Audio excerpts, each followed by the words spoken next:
Hermanos, que el Señor les bendiga en esta grandiosa mañana hermosa, llena de luz, ¿verdad? De un cielo precioso y un sol esplendoroso. Así que ya Dios nos dio, ¿verdad? La gracia de estar aquí, de llegar hasta aquí.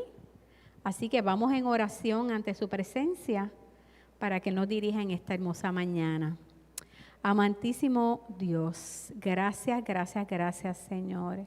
Gracias por tu amor, gracias por tus bondades, gracias por tus misericordias que son nuevas cada día. Gracias porque nos has permitido llegar hasta aquí, Señor, porque tenemos vida, porque te conocemos, Señor. Bendícenos, Señor, guárdanos, guíanos en esta mañana para escuchar esta lección, Señor, y entenderla, Señor. Abre nuestros corazones, nuestra mente, Señor, para escuchar tu voz. Padre, bendice a cada uno de los que están por llegar, Señor. Guíalos y guárdalos, tráelos con bien.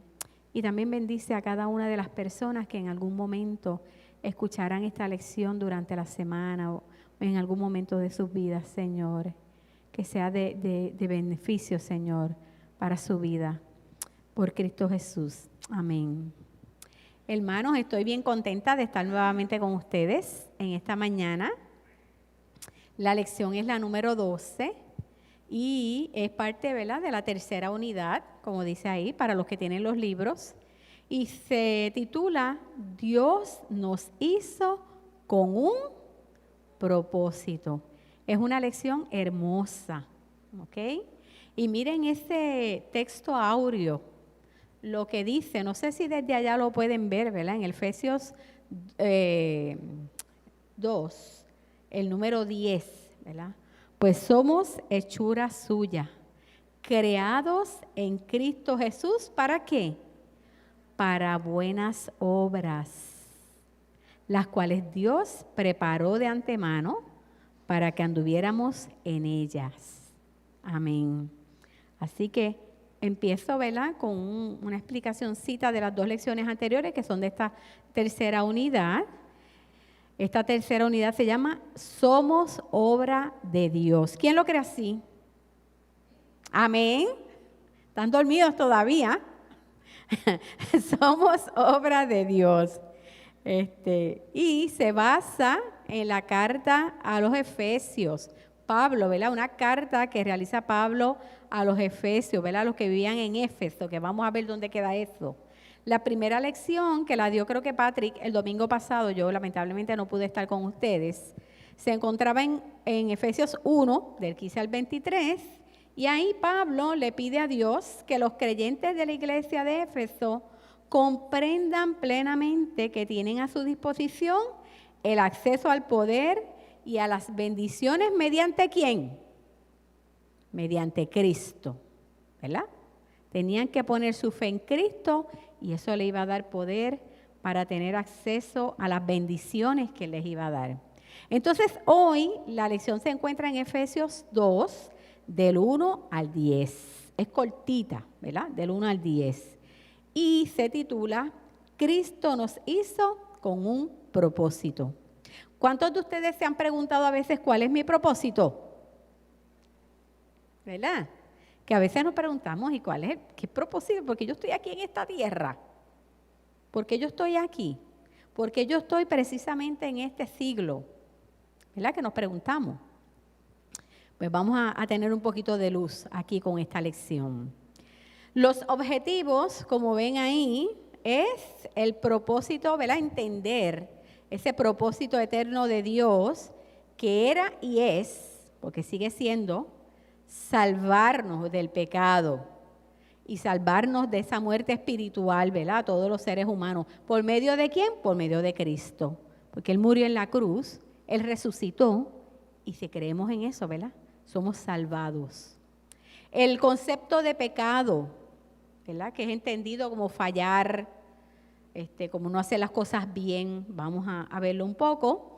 Y la espiritualidad que nos permite entender y realizar el propósito de Dios, ¿verdad? Es importante desarrollar y mantener esa espiritualidad, esa relación con el Señor. para poder entonces entender qué es lo que Él quiere en nuestras vidas. ¿Qué quiere hacer en nuestras vidas? En el vocabulario tenemos la palabra mundo, ¿verdad? Así que cuando estemos hablando del mundo, no estamos hablando del planeta Tierra, ¿ok? O del mundo, ¿verdad? Sino es cómo nosotros tomamos las decisiones, cuáles son nuestros valores. Cuando hablamos del mundo, ¿verdad? Es nada espiritual, es lo que hacemos aquí, cómo lo hacemos, cómo hacemos las cosas. ¿Verdad? Por eso a veces hablamos, no, porque ellos son del mundo. Porque, ¿verdad? No tienen a Cristo en su corazón, no tienen esa relación con Cristo. Por lo tanto, toman decisiones y hacen cosas que no son correctas. A modo de introducción, ¿verdad? Éfeso, que es el lugar de donde está, ¿verdad? Pablo le está escribiendo a esos ciudadanos de ahí de Éfeso. Eso queda en Turquía. Y eso es en la península de Anatolia. Y durante el Imperio Romano, eso fue una de las 4 ciudades más importantes. Éfeso era una de ellas, ¿verdad? Tanto comercialmente como culturalmente. Si ustedes buscan en la internet van a ver este tipo de fotos que son las ruinas de lo que queda de Éfeso. O sea, todavía en Turquía quedan esas ruinas que es de esa ciudad, que fue bien importante durante el Imperio Romano. Así que pueden ir y dar la vueltecita y ver que esto realmente fue real. Pablo la visitó al menos en 2 ocasiones y los cristianos de esa ciudad eran fieles y habían sufrido mucho en su vida cristiana. Por eso es que les escribe, esta carta. Así que Pablo les escribe para aclararles algunas de las enseñanzas.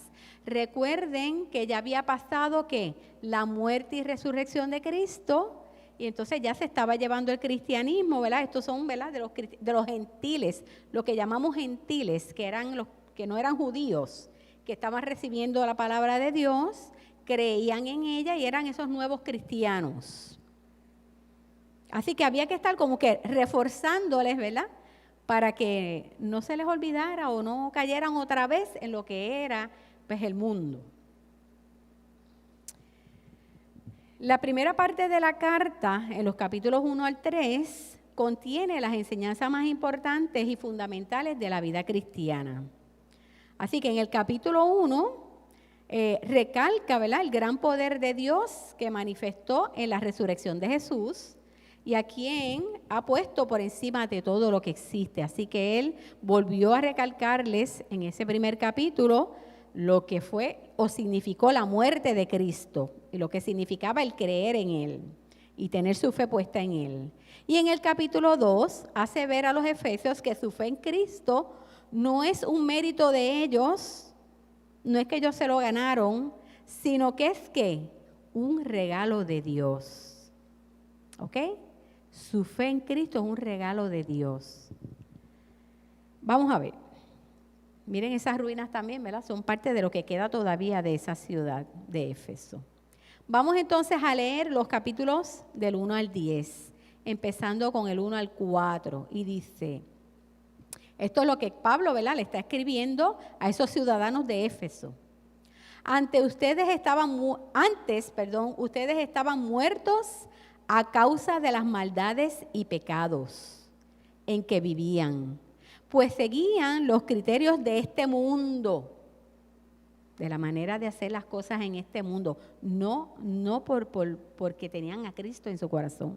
Y hacían la voluntad de aquel espíritu que domina en el aire y que anima a los que desobedecen a Dios.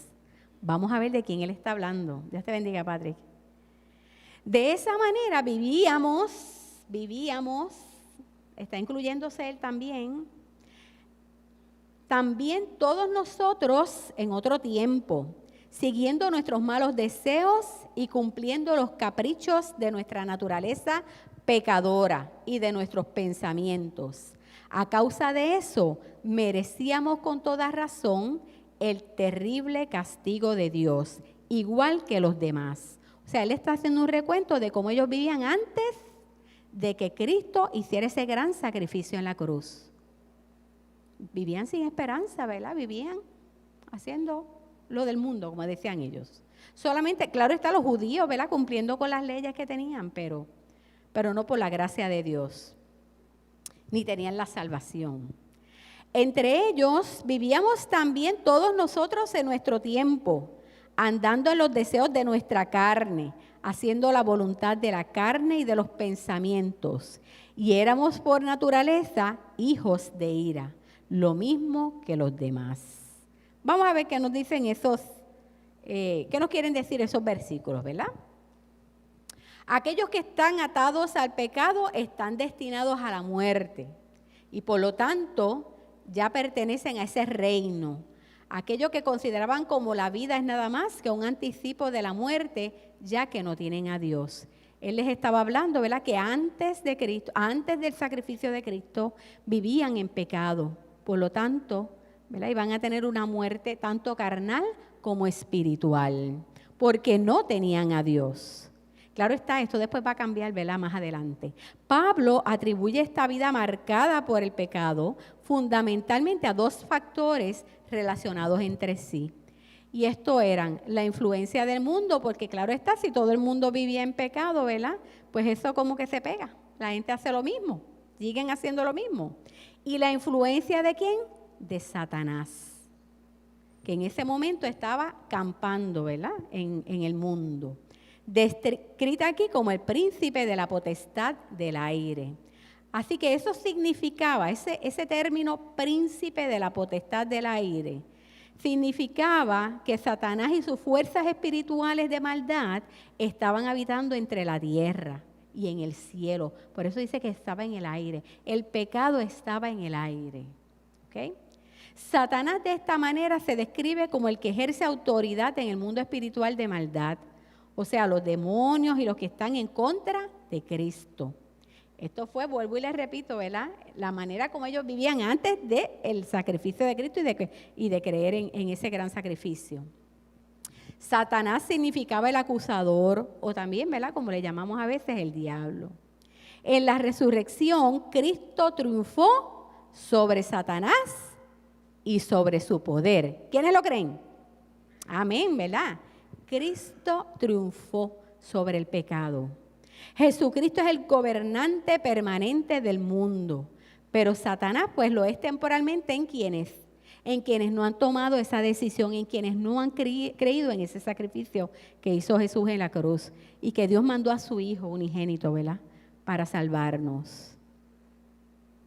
Así que el hecho de que todas las personas sin excepción cometemos pecado prueba que tenemos esa misma naturaleza pecaminosa.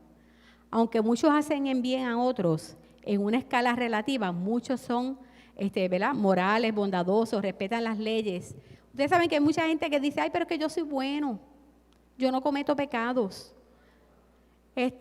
Yo, ¿verdad?, no robo, no mato. Pero eso nada más no es el pecado, ¿verdad? No es vivir pensando en que haciendo el bien ya te ganaste la salvación. Tú tienes que creer, que tener fe, que creer en ese gran sacrificio que Cristo hizo en la cruz de derramar su sangre por cada uno de nuestros pecados. Porque ese momento en que tú aceptas eso, en que aceptas a Cristo como tu Salvador, ¿qué se supone que haga? Que transforme tu vida. Y se supone que vamos a pecar porque somos humanos, pecamos. Pero tenemos a Cristo en nuestra vida y sabemos que vamos a tener la salvación y que vamos a tener vida eterna. Dice, pero en la escala absoluta de Dios nadie es lo suficiente bueno como para ganar la salvación. Solo al unir nuestras vidas a la vida perfecta de Cristo, podemos llegar a ser buenos ante los ojos de Dios. Y cuando dice hijos de la ira, ¿verdad?, se refiere a los que reciben la ira de Dios porque rechazan a Cristo. Los que viven y siguen viviendo en pecado a pesar de haber oído, ¿verdad?, el mensaje.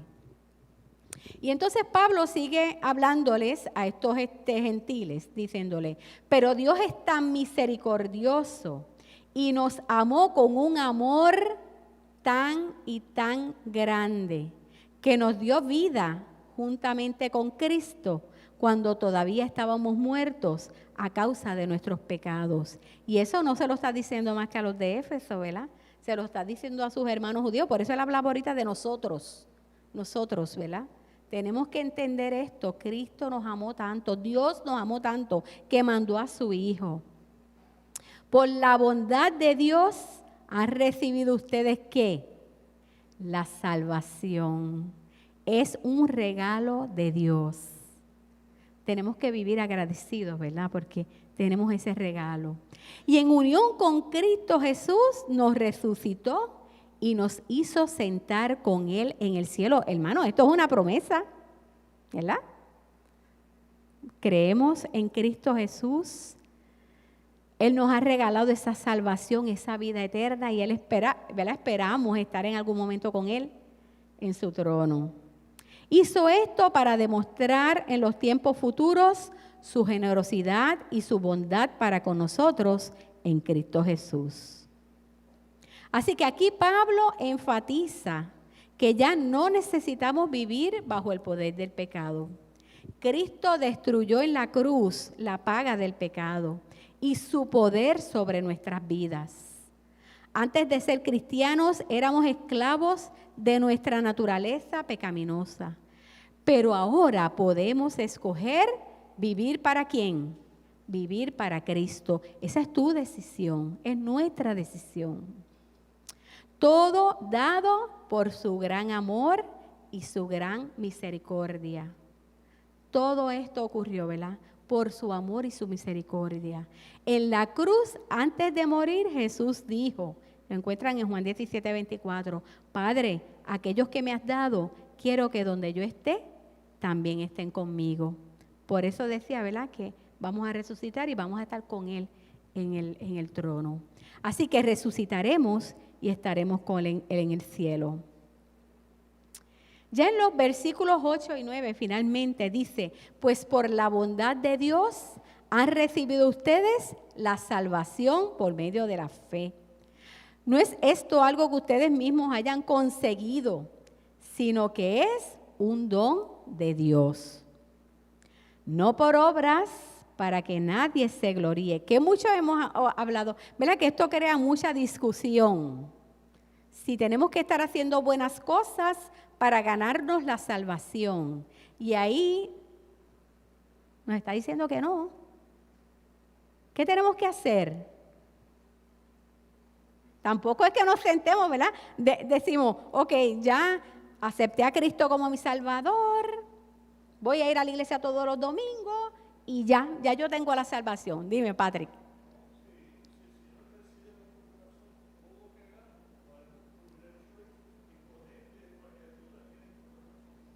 Amén, amén, ¿verdad? Patrick dice que al hacer esa decisión, ¿verdad? Y vivir en Cristo, ¿qué pasa? Cristo que nos transforma. Se supone que si vivimos en Él, que si vivimos una relación con Él, Él va a transformar nuestras vidas. Así que todo lo que hacemos, lo hacemos porque es que el Señor transforma nuestra vida. ¿Hacer qué? Hacer el bien. No es porque vamos a estar con un papelito y una listita, ¿verdad? Tengo que hacer esto, tengo que visitar a los enfermos, para que Dios, ¿verdad?, me la apunte allá arriba. Déjame ir a darle una comidita a los de ambulantes por ahí. No. Es que eso sale de tu corazón.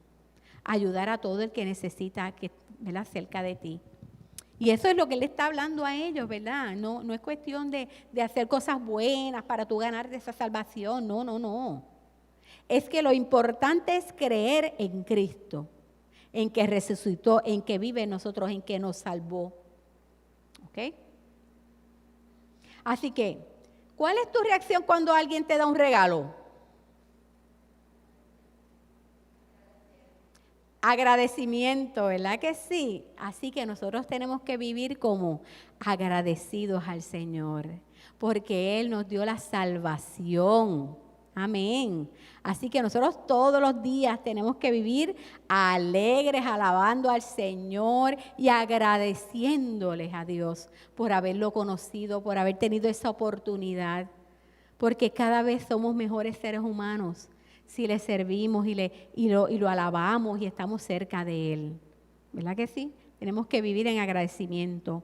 Por lo tanto, Pablo reafirma que la salvación es resultado de la gracia de Dios. Por lo tanto, no es por agradar a Dios. Además, esto elimina la glorificación personal, ¿verdad? Como estaba diciendo, porque no es para decir, ay, mira, hice esto, hice aquello, hice lo otro, y darnos patas y puños en el pecho, ¿verdad? De lo bueno que somos. No, eso hay que eliminarlo de nuestros pensamientos. ¿Con cuánta frecuencia los cristianos, aún después de habérseles dado la salvación, se sienten obligados a hacer algo para llegar hasta Dios? No. Debido a que nuestra salvación e incluso nuestra fe son regalos, debiéramos responder con gratitud, alabanza y regocijo. Así que vamos a leer ese último versículo, el número 10. Pues somos hechura suya, creados en Cristo Jesús, ¿para qué? Para buenas obras, las cuales Dios preparó de antemano para que estuviéramos en ellas. Así que, ¿cuál es nuestro propósito? ¿Cuál es nuestro propósito? Ser parte del cuerpo de Cristo, ser parte, ¿verdad?, de ese proceso de tú llevar a los demás, ¿qué? El mensaje de Cristo. De tú demostrar a los demás lo feliz que eres porque Cristo vive en ti. Dar testimonio de lo que el Señor ha hecho en ti y hacer todas esas buenas obras. Pero no porque tú quieres ganarte la salvación, no porque quieres ser salvo, sino porque Cristo te transformó y eso todo el mundo lo ve y las buenas obras salen porque tu corazón cambió. Y a veces nos preguntamos cuál es nuestro propósito aquí. Es vivir en Cristo Jesús. Desarrollar esa espiritualidad con Él, vivir en Él y demostrarlo. Así que llegamos a ser cristianos mediante el don inmerecido de Dios, no como el resultado de esfuerzo o de habilidad, elección sabia o acto de servicio a otros de nuestra parte. Si bien ninguna acción u obra nos puede ayudar para obtener la salvación, la intención de Dios es que nuestra salvación resulte en obras de servicio. No somos salvos solo para nuestro beneficio, sino para el de Él, para glorificarle y edificar la iglesia. Así que en resumen, hermanos, ¿qué vemos en esta lección hermosa? Las personas que permanecen viviendo en la corriente del mundo están ¿qué? Muertas espiritualmente. Según Pablo, tanto los judíos como los gentiles estaban igualmente muertos en sus delitos y pecados por vivir según los criterios del mundo. Cristo, por la gracia de Dios, dio vida nueva de salvación tanto a los judíos como a nosotros, los gentiles. La salvación no se recibe por hacer buenas obras, sino que se recibe únicamente por la fe. Y una vez recibida, la persona debe de hacer las buenas obras para las cuales Dios lo ha llamado y preparado desde el principio. Amén. Así que, hermanos, en esta mañana, ¿verdad? Esto es todo por mi parte en la lección. Y quiero terminar, ¿verdad?, con esta oración. Vamos ante su presencia nuevamente. Seguimos ante su presencia. Padre Celestial, gracias por tu amor revelado en Cristo, que desde el principio, siendo uno contigo, se hizo humano para redimirnos del poder del pecado y de la muerte y revelarnos la grandeza de tu amor. Ayúdanos para que reflejemos en toda nuestra manera de vivir el poder que tienen tu verdad y tu amor para vivificar a toda la humanidad. Amén. Que el Señor les bendiga en esta mañana y espero que nos sigamos gozando en el servicio de adoración. Dios les bendiga.